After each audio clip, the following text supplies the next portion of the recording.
O Gato de Botas 2 é uma obra magnífica em todos os sentidos. A apresentação, caracterização e construção de personagens são feitas com excelência, tanta excelência que elas por si só fazem com que o tema do filme seja presente ao longo de toda a trama, sem a necessidade de inserir diálogos esquisitos ou expositivos. A animação é realizada com primor e faz um excelente uso da combinação dos modelos 3D com traços 2D e com técnicas de animação 2D muito presentes em animações japonesas. E essa união de elementos visuais torna a obra um deleite para os olhos. E a história é bastante simples e com poucas reviravoltas, mas essa simplicidade é trabalhada de maneira magnífica e acaba facilitando o trabalho de desenvolvimento dos personagens e dos temas dentro do roteiro. E a direção do filme nas cenas de luta é simplesmente espetacular. E as lutas, por si só, já contam uma história incrível. Tendo dito isso, sigamos ao filme. O filme começa nos apresentando o Gato de Botas numa sequência que te informa tudo o que você precisa saber sobre o personagem sem te dizer absolutamente nada. Mas se a sequência não fala nada, então como é que ela informa? Que bom que você perguntou.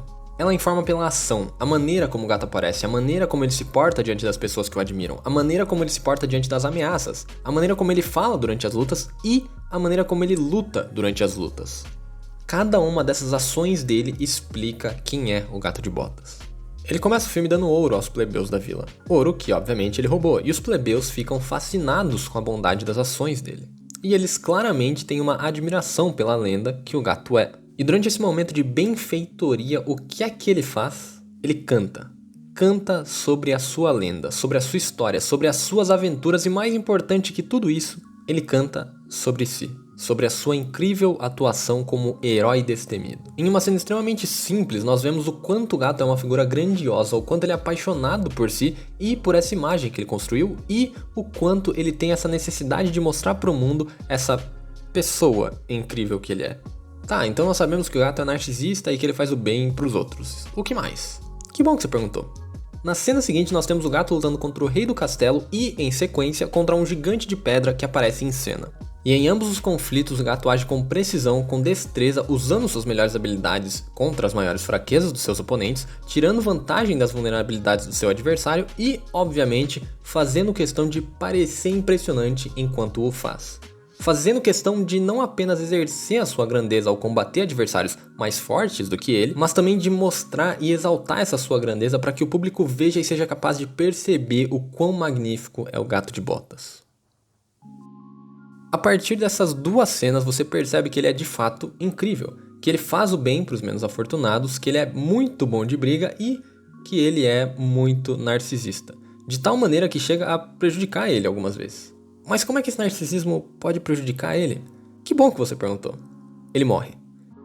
Ele morre porque queria cantar mais uma última música sobre como ele derrotou o temido gigante de pedra, mas no que ele se prepara para cantar, ele é esmagado por um sino gigante. Entretanto, como um gato, ele volta ao normal e descobre que depois desse acontecimento ele tá na sua última vida. E é a partir desse momento que a história do filme começa a se desenvolver. Inicialmente o gato fica em negação sobre estar na sua última vida e isso o leva a beber no bar, onde ele passa a relembrar das suas grandes conquistas. Até que um caçador de recompensas aparece, um caçador perigoso e ameaçador. E o gato se vê em uma situação difícil de combate, uma situação extremamente difícil. E nesse momento, pela primeira vez, ele sente medo. Um medo de morrer. E ele, o herói destemido, foge. E daí, ele se esconde em uma casa para gatos perdidos. Ele abandona seu pseudônimo e deixa para trás sua vida de gato de botas para se tornar um gato qualquer. Um gato qualquer, mas um gato vivo. E nessa fase da sua jornada, ele conhece o Perrito, um cão que quer se tornar cão-terapeuta e que acaba se tornando um parceiro do gato pro resto do filme. E o Perrito é um cão otimista e bastante ignorante que, com essas características, traz uma perspectiva completamente diferente para a vida quando em comparação com a perspectiva do gato. O gato via a sua vida como uma grande aventura que é justificada pelo fato de ele ser grandioso e magnífico, enquanto que o cão aproveita a vida simplesmente por estar junto com quem ele gosta. É uma maneira muito mais simples de ver as coisas e que de maneira retroativa faz ele manter essa personalidade otimista. Porém nem tudo são rosas, e enquanto eles estão na casa, a Caixinhos Dourados e os ursos aparecem para caçar o gato, e eles querem achar o gato para forçar ele a roubar um mapa do tesouro. Um mapa do tesouro que leva até uma estrela cadente que pode realizar o desejo de quem a encontrar. O gato descobre que esse é o plano deles, então ele e o perrito se põem em busca desse mapa para que com ele o gato possa encontrar a estrela e desejar de volta as suas 9 vidas, e assim ele vai poder voltar a ser quem ele sempre foi. Mas antes de prosseguir com a história, vamos falar um pouquinho da família Urso. Logo que eles aparecem, todos são estabelecidos, e a relação familiar deles é demonstrada. Eles são uma família, com uma mãe brava e superprotetora que faz de tudo pelos filhos, um pai assustador, mas bem bobão e que ama todo mundo, um irmão meio burro e cabeça dura, mas que ajuda em tudo que precisa, e uma irmã chata e determinada que toma as rédeas das situações da família quando necessário.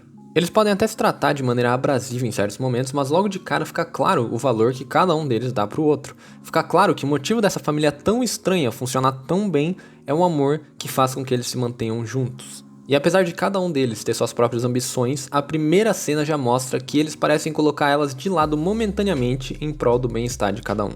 A cena introdutória deles é excelente e estabelece tudo o que a gente precisa saber como audiência para entender as motivações dessa família e de cada um dos membros dela. Voltando pro protagonista, o Gato de Botas e o Perrito chegam à casa do João Trombeta, que é o vilão que está em posse do mapa da estrela. Eles entram lá, causam uma bagunça absurda, encontram a Pata Mansa e fogem juntos para a floresta onde a Estrela do Desejo está. E obviamente que depois de entrarem na casa dele e roubarem o mapa, o João fica puto e vai atrás dos gatos levando um monte de equipamentos mágicos e vários soldados. E ao mesmo tempo, a família Urso também vai atrás do gato e da Pata Mansa. E durante a bagunça causada, nós fomos introduzidos ao personagem do João Trombeta, um cara grande, forte e extremamente ruim, egoísta e vilanesco. Ele tem todas as características de um vilão, ele se porta como um vilão e tem desejos de um vilão, mas nesse momento da narrativa, eu vou ter que admitir, eu achei que ele fosse ter uma redenção, e ele não tem.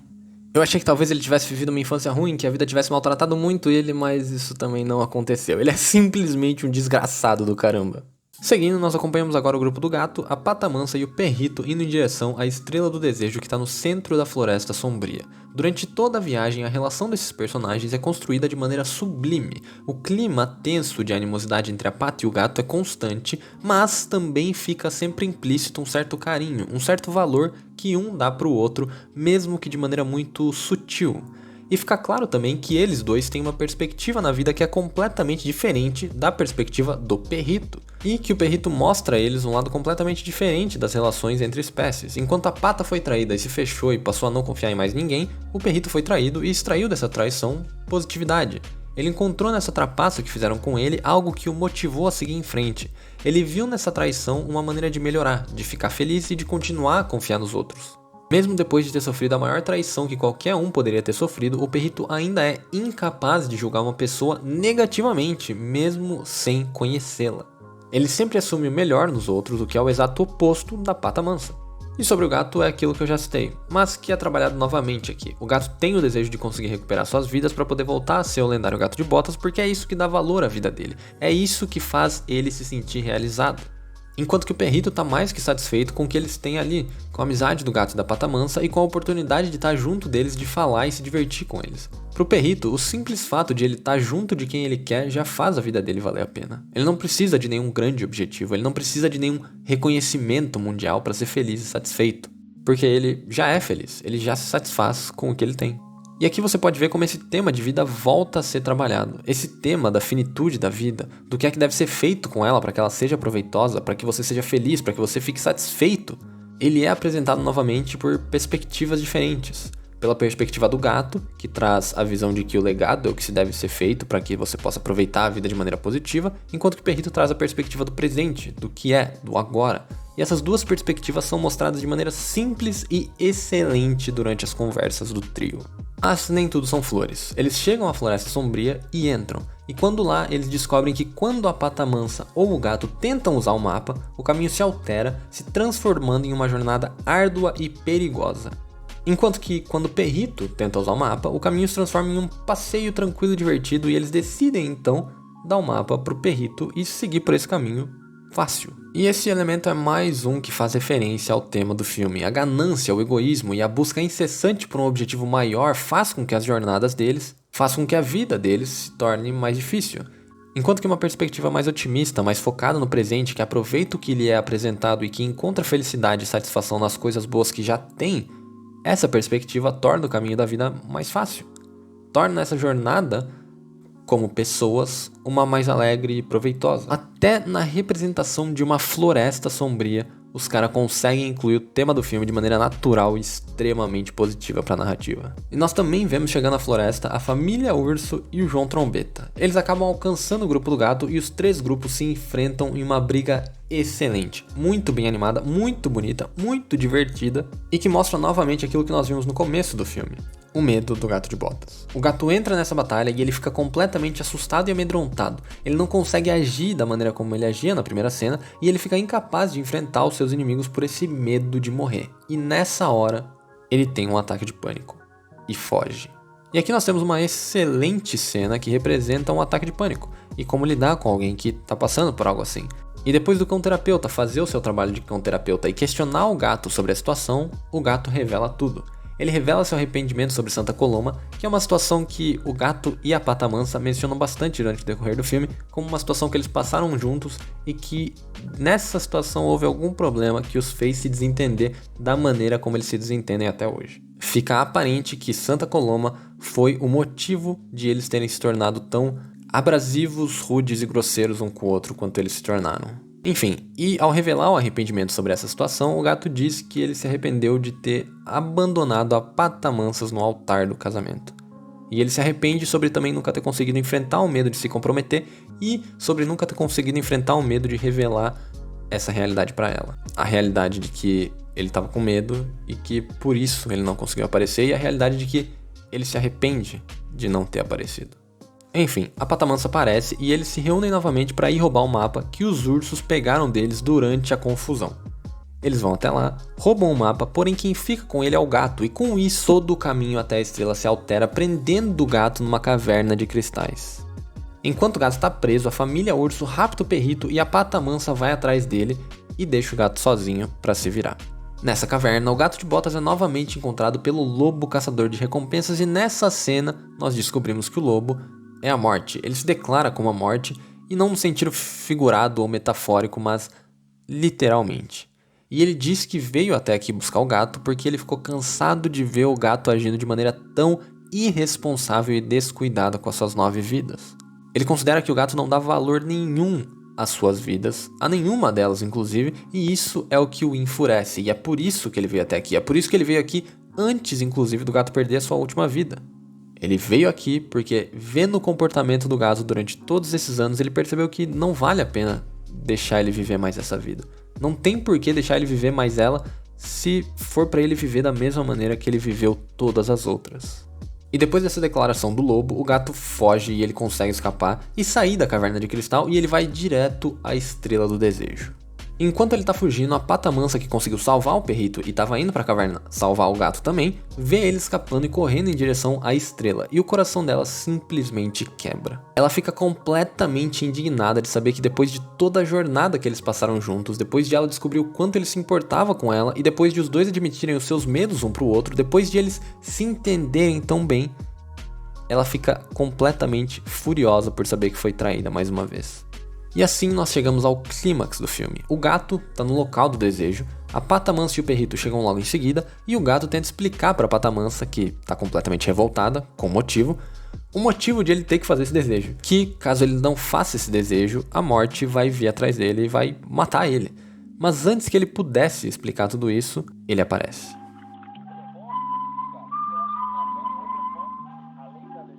E dessa vez, ele prende o gato em um ringue sem saída, e nesse momento não há opção para ele. A única coisa que o Gato de Botas pode fazer é lutar ou tentar usar o mapa para realizar o seu desejo e fugir da morte mais uma vez. E nesse momento, ele chora. Ao ser confrontado com a sua fraqueza, com a sua covardia e com a finitude da sua vida, o Gato de Botas chora. E o lobo pergunta: por que choras, gato? Suas vidas estão passando diante dos seus olhos? E ele responde: não, só uma. Puta que pariu. É absolutamente sensacional o que uma boa fala não faz com um cidadão de mais de 23 anos de idade.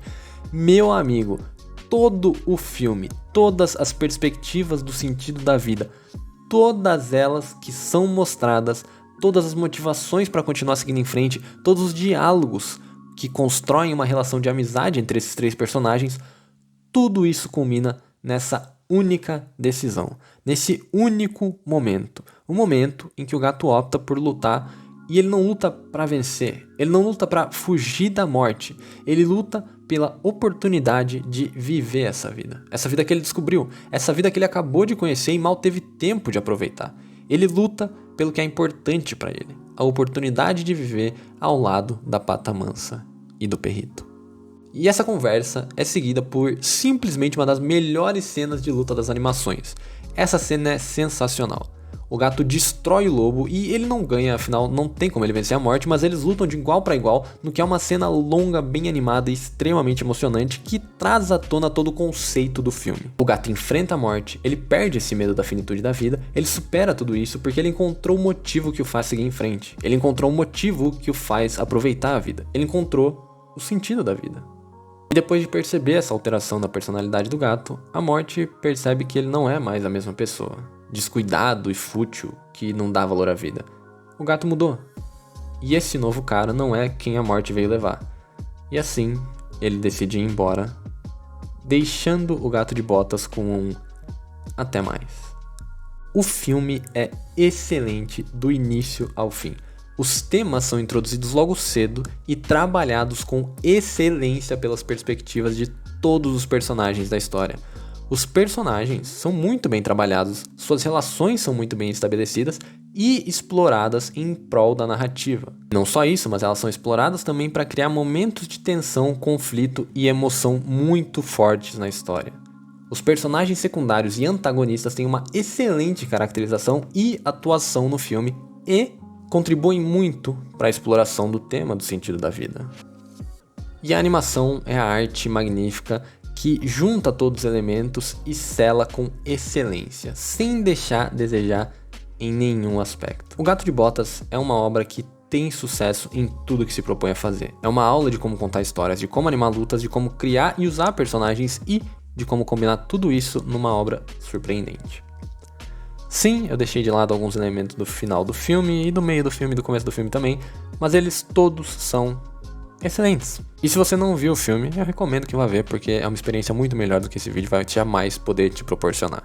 Muito obrigado pela presença, espero que você tenha aproveitado. Se você gostou, se inscreve, deixa o like, comenta e muito obrigado e até semana que vem.